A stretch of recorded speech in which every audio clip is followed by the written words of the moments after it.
So what I want to do today is I want to go through the 150 word question with you, which is question 2 on the higher tier writing paper. Those of you who do foundation will not see this question, it only appears on the higher tier paper. Again, like the 90 word question, question 1 on the higher tier paper, you're given 2 choices. However, beware that that is where the similarities end. You're marked against 3 sets of criteria in the 150 word question. You're marked against your content, which is out of 15. You're marked on your range of language, which is out of 12, and you're marked on accuracy, which is out of 5 marks. So rather than being 2 sets of criteria you're marked against in the 90 words, you're marked against 3 sets of criteria this time. So let's dig into those a little bit more. So the content mark out of 15, you're looking to give a lot of information, but what does that actually mean? It means that you meet both bullet points, so you write something about both bullet points, and it means that you write at least 150 words. Please note that in the mark scheme, it does say that there can be an imbalance of information, so you don't need to write 75 words for the first point and 75 for the second point.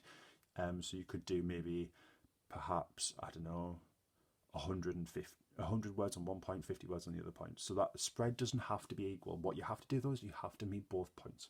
It says that your information has to be clear and there has to be little ambiguity. So what you're aiming for is you're aiming for good structured sentences with good word order and in which your verbs are perfect. You get your endings spot on.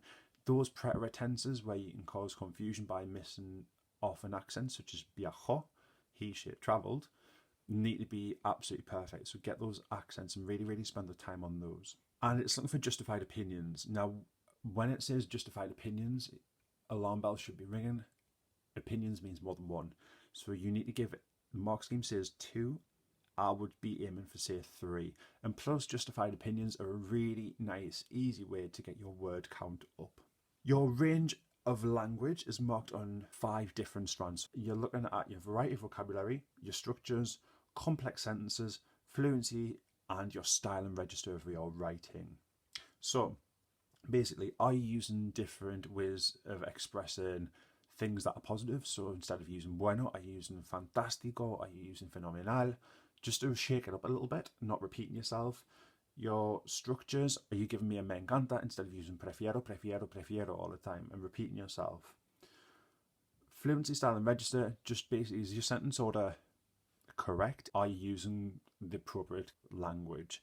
Rather than using text speak, for instance, you're writing in full sentences. The last one is your accuracy, and basically it just does what it says on the tin. The key thing with accuracy is that your verb tenses, your verb formations and your tense formations have to be secure. That means that you don't make any silly mistakes, you don't miss off any accents with the preterite tense that could cause confusion. So this is what you're marked against. Now, with regards to the range of language mark, what's really useful more than anything else is that you look at page number 13 of the 2018 mark scheme for the higher writing. On that you will find a huge list of what the exam board are looking for in terms of variety of vocabulary and variety of structures. Just a couple of little pertinent points that I picked out myself. VOCAB, it talks about using synonyms. So like I said before, instead of using me gusta, using prefiero. Instead of using odio, using detesto, for instance, just to shake it up a bit so you're not repeating yourself. Structures, this was the interesting one. Now, the structures list is huge. These were a couple of ones that I thought were quite easy to use. Using things such as pronouns, such as rather than saying juego a fútbol todos los días. You could say juego a fútbol, lo juego todos los días. Something like that, just to make a little bit of variety and change your sentence structure up. Connectives, rather than using the usual y and pero, using, for instance, por otro lado, por un lado, por otro lado, sino también, sin embargo, just to shake it up a little bit. Those are dead easy and you can swap them out very easily. Adverbs as well. Very few people seem to use adverbs and I think they're dead easy to use. To form your adverb, very simple. I'll just make a quick note of this at the top. All you do is you take your word you want to say. For instance, if I want to say quickly, take your feminine form of that adjective. So I'm going to be using rápida rather than rápido. And to the feminine form, leave your accent in the same place. You simply add mente. And I've got my adverb there. That's a nice little rule, a nice little quick trick that you can really get those adverbs in. And remember, things such as often, a menudo, rarely, raramente, from time to time, de vez en cuando, those count as adverbs as well. So you actually know a lot more than what you think you do, but just make sure you put them in there more than anything. Constructions such as desde hace, such as juego a fútbol desde hace 2 años. Now, what I would say is that list is big. You don't have to use every single example off that list. What the examiner's probably looking for is they're looking for, say, about 4 or 5 examples, just to make sure that you're not repeating yourself and you're not using straightforward sentences throughout. In terms of complex sentences, there's another list on there. The key things to pick out from there, you're looking at connectives such as donde, que, cuando, to introduce subordinate clauses. For instance, hay un parque donde juego al fútbol. There's a park where I play football. So using that donde in that instance to introduce that subordinate clause is just given a little bit of extension, and it's given a nice little bit of variety, natural extension. And it also mentions the present subjunctive. The last thing it also mentions is that you can use different tenses, such as combining the imperfect tense and the preterite tense, interject that description with an action to create some nice bit of variety there. So those are those key bits. Now, breaking down the question itself, let's look at the question. So it'll always give you a little bit of blurb at the top. Read that blurb because it'll give you a little bit of context. The bullet points are what you have to actually meet. So once you've picked the question, what I would start by doing is writing down your tense endings as always. So I'm going to go for the present.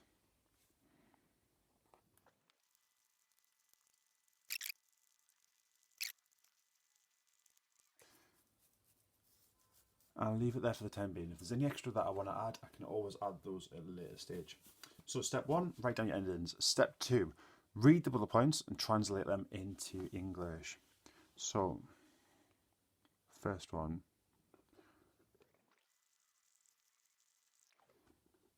So I've translated the 2 points there. So the first one is something that you did that confirms that you're a good friend. If I'm reading that out, what's striking me straight away is that you've got something that you did, so it implies that you need to mention an action, an activity that you did, and why that action makes you a good friend. So you see how there's almost 2 points to that one single bullet point there. So you have to mention an action, and you have to say why. That's important, really, really important, because if you don't do that, you haven't fully met that bullet point. The second one, what you're going to do with the €100 if you win the competition. So what you need to give what you're going to do if you win. So that's straightforward enough. Now, like the 90 words, what I'm going to do is I'm going to take those 2 bullet points. I'm going to see how I could use them to start my actual answer. So going through, lifting what I can, changing verbs where I need to in order to start my answer. So if I look at this first one, algo que hiciste, so something that you did, I need to change that verb from you did to I did. That confirms that you are a good friend. I need to change that you are to I are. I am. In order to answer that question fully. So I'm going to do that now. Amigo. So something that I did that confirms that I'm a good friend, and I need to say is. ... And I can take it from there. So I've got my nice little sentence starter there. If I write that, that examiner can't argue, really, that whatever follows it isn't relevant. Okay, so what you're doing is you're playing the examiner at their own game.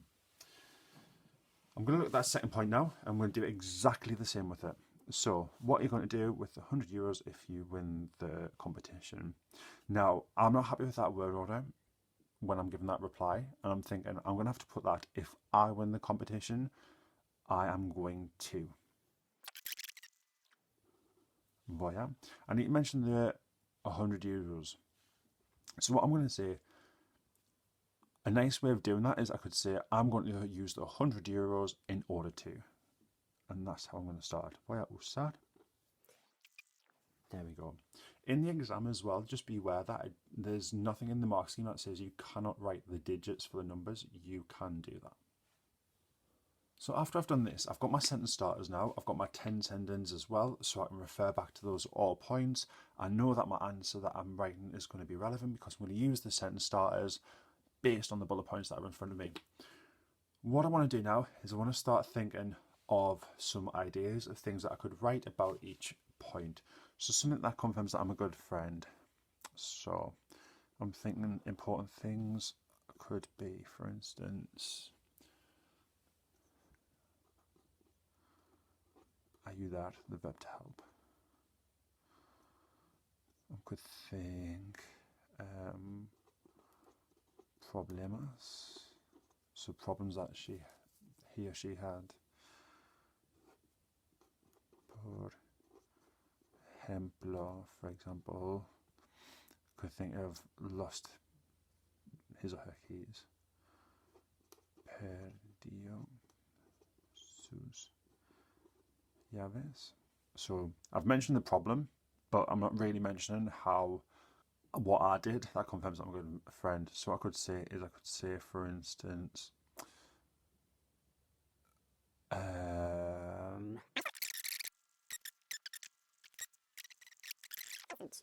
so what I've done there is I've jotted down some key verbs, a key idea that I want to explore, a key story that I want to explore, and I've also related back to the bullet point at the end. And the last one, what I'm going to do if I win €100 in the competition, I've already got para, so I know that I can use an infinitive after that. So I could say, remember, I need to give two opinions.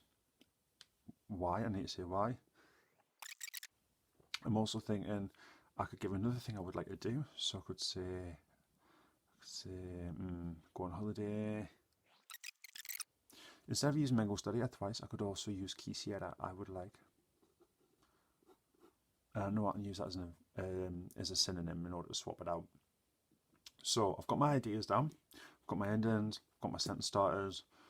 What I want to do now is I want to think of some variety. So what I use is a little acronym that's called LOTS. So I've got linking words, opinions, timeframes, structures. I'm just going to fill this out. Brilliant. So I've got a few examples there. I'm not taking too long on it because as I naturally write, I'll probably think of a few more I can add in. But these are just a few things that I can go through, I can tick off as I'm writing to say, just so I can reassure myself that I am getting a bit of variation in my writing. So just to quickly recap what I've done so far. First of all, I've started with my tense endings, the present tense, preterite tense, and perfect tense, the ones that people tend to struggle with the most. I've got those down. I then went on to translate the bullet points into English, breaking down the bullet points to make sure that we understand that some of them do have two parts and to make sure that I'm fully aware of that. After I've done that, I've used the bullet points itself to start sentence answers off for each bullet point. And then I've written down some ideas of things that I could use, some ideas. I don't have to use those, but they're there in case I want to use them. And then I've created a LOTS diagram in order to go through and make sure that I've got variation throughout. So that's what I've done so far. I'm happy with that. I think I'm quite planned with this. So what I'm going to do is I'm going to start writing. Now again, exactly like the 90 words that we've done before, when you write each bullet point, what I would suggest you do is leave a line even between each one so that you know you've got two separate paragraphs, which means you've met two different points. So let's start writing. So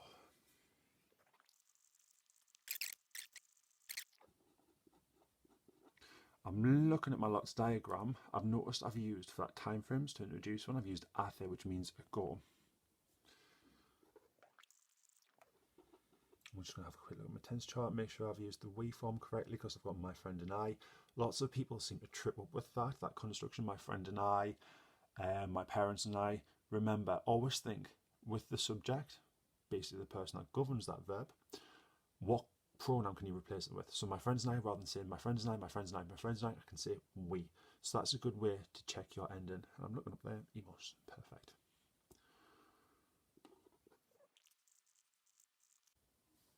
So I've written descubrir there, my friend discovered. I just want to make sure I've got that ending right. So descubrir is an IR verb. Yeah, I'm happy with that. Now, after that, my friend discovered that, I could say he had lost his keys. So rather than saying he lost his keys, I could say he had lost his keys. when I'm using that he had lost his keys, I'm using the pluperfect, and again, it's that coming to that range of language. If I'm using different structures or different tenses such as that, it's going to really increase the sophistication. Now, I'm thinking I need two opinions there, so rather than going straight away for I stayed with my friend, I could say I believe that I'm a good friend because I stayed with my friend, and then I'm going to give an opinion, I believe that, since I'm giving my justification. So I'm going to change that a little bit to really think about that mark scheme to get my two opinions in and my two justifications. Now, rather than saying karaoke, I think loads of people are going to use that. I'm going to say I consider that.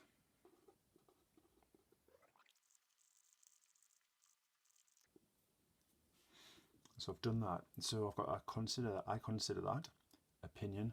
I'm a good friend because I stayed in the cinema with my friend to look for his keys. There's my justification. So there's one. I've definitely met that that bullet point, that item of the mark scheme.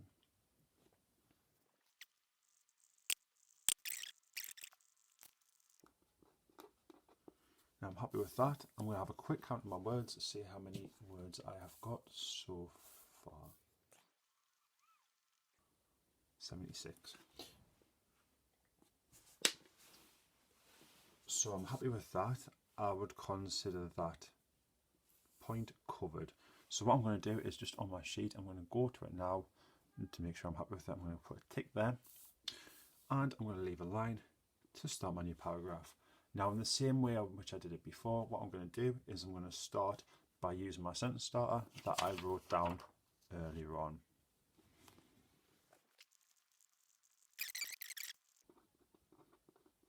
Nice easy way to get extra words up, say who you would like to do something with. So I've got my opinion, I'm going to go for my reason why. Now, that, rather than using porque, this time I'm going to use puesto.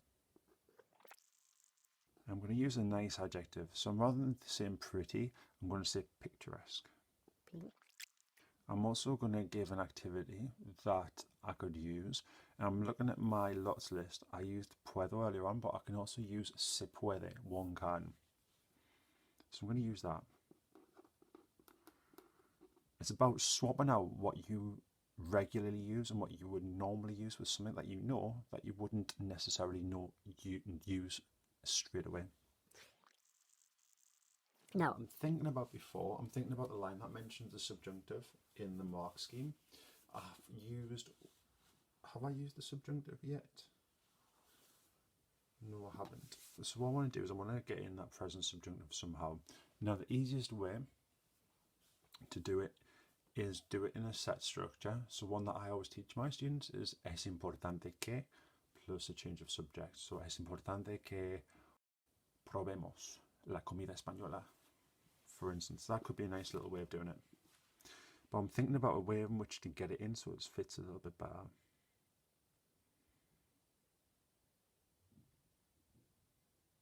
I could say I think it's important that I spend time with my family. That would be nice. So rather than saying I've used in the previous one, I've used pienso que, I've used considero que. I could use creo que this time. I'm going to relate it back because it seems a little bit kind of forced at the minute. I've spoken about holidays, so I'm going to say durante. Happy with that. So I've got that little bit in there. I still look a little bit short of the word count, so I'm going to have a look back at my ideas now. As I said, I would like to buy a car.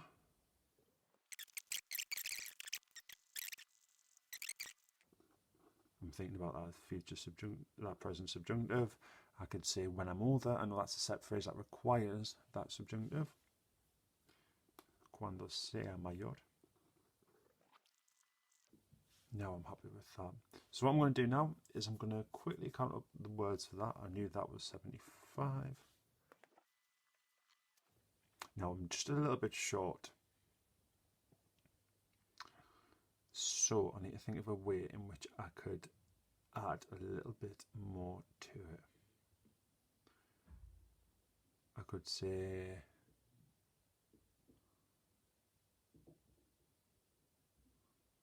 it's essential that I drive. So it's essential that I learn to drive. So again, I'm going to use the present subjunctive. In fact, it's essential to drive in order to get a good job.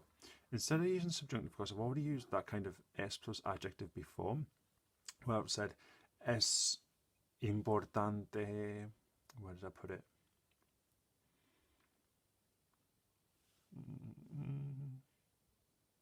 Es importante que pase tiempo con mi familia. I don't want to repeat myself, so what I'm going to do this time is, rather than use the subjunctive, I'm going to use the infinitive afterwards, which would change it to mean it's essential to drive in order to get a good job. I think that would just show a little bit more variation. So what I would do now, the last thing is I would go through, check to make sure I'm happy with all my tenses, check that I make sure I'm happy with all my adjective choices, make sure that it's sophisticated enough, but obviously don't be too adventurous. If you're going to be too adventurous, you're going to make too many mistakes, and that could ultimately cost you in terms of accuracy and also in terms of the clarity in which you write, so you could penalise yourself potentially in a few different categories. So, to sum up, what I've done is, first of all, I have chosen the question which I think I could write the most about. I've written down my endings. I've used the present tense, the preterite tense and the imperfect tense. After I've done that, I've looked at the questions and I've translated each question into English and thought about how many parts there are to each bullet point. After I've done that, what I've done is I've then used the bullet points to write sentence starters to make sure what I write later on is going to be relevant. I've then written ideas of content that I could use for each bullet point on the side, so I can pick that up later on and just drop it in with a bit of manipulation. I've created myself a lots diagram to make sure I get that variety of structures, linking words, opinions, time frames and structures into my work. I've written it, double checking my verb endings as I'm going, and also thinking about ways in which I can shake up and just change a few structures to make my writing more sophisticated. Finally, I've gone back, I've checked my endings, and there you have it.